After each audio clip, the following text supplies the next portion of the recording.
Hello everybody, today we're going to have a go at a printing technique called monoprint. Here are some examples that you can see here, and yeah, some are more successful than others, I suppose. Yeah, monoprint means one, and you might be thinking, well, there's more than one colour there. Well, here is an example of a monoprint, which is one colour. And what we're doing is we're going to use the monoprint technique to do a two-colour print, which is what you can see here. So what you're going to need, well, first of all, you're going to need to make some stencils. So these shapes here, you can see these are fish here, and we've got some coral around here, and some birds and fish together. Look at that. You're going to need to draw those shapes and cut them out. And basically, the thicker paper or card, the better. So here I've got some card here. This is it's more thick paper than card, to be honest. This is around about 135, 140 grams per square meter GSM, and this is watercolour paper. It's got a bit of texture to it. It would probably be better if it was smooth for printing, to be honest, but this is all we have in our school, so we use this. This is 300 grams per square meter, so it's thicker paper. Your normal photocopy paper, by the way, is probably around about 80-90 grams per square meter, to give you an idea. So yeah, I've got kind of like some thin card, I suppose, and some watercolour paper for it. So you're going to need those. You're going to need a pencil, of course, to do your drawing. You're going to need a pair of scissors to cut out the drawing that you did to make your stencil. And you're going to need some sort of reference. So for me, what I did was I've got this picture of some fish here, and use this for the fish. There's some in the front, some in the back. So some of these fish shapes.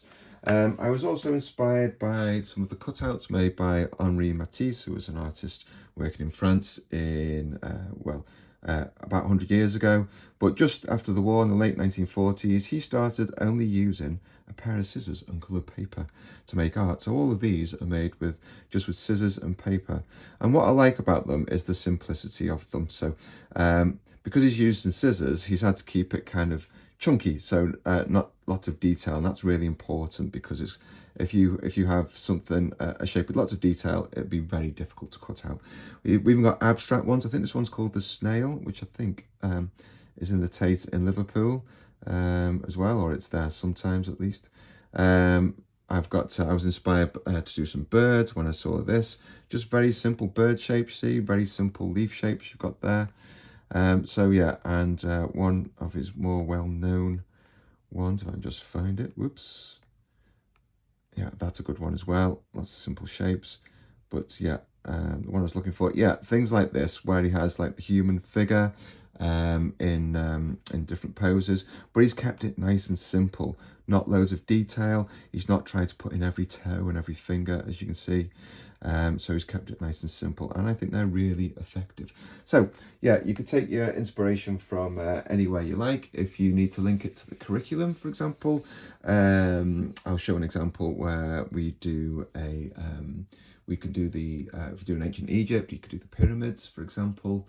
Yeah, there's lots of different ways to link it to lots of different curriculum areas. The important thing is that whatever you choose for your stencil, it needs to be something that can be cut out quite easily. Okay, if it's lots of intricate detail and you need someone else to help you, then perhaps that wasn't the right shape in the first place. So we're trying to keep our shapes nice and simple. Right, and for printing, you're going to need, I've got some kitchen roll here, but newspaper, paper towels, anything like that will do. I've got an ordinary plastic document wallet. That's what this is here. Okay, so in any school, there'll be a load of these. Inside that, I've got a piece of styrofoam, which is something that is used typically for block printing or mono printing in schools. So if I just pull this out a little bit, you'll be able to see it. There it is. and it's just kind of yeah, it's very thin, as you can see. It's A4 size, so it fits neatly in there. Now if you've got this, great. If you don't, it'll still work anyway without it, so don't worry too much about that. I've got some masking tape to tape it down so it doesn't move around all over the place. I've got a rolling tray and a couple of rollers. You can do it without the rollers and the rolling tray. Paintbrushes and a normal palette will do. We need a paintbrush anyway to add some texture and to also draw with the other end of the paintbrush. You can use printing inks. In my experience, they take an age to dry. You get quicker results with acrylic paint. So I've got just some tubes of acrylic paint there.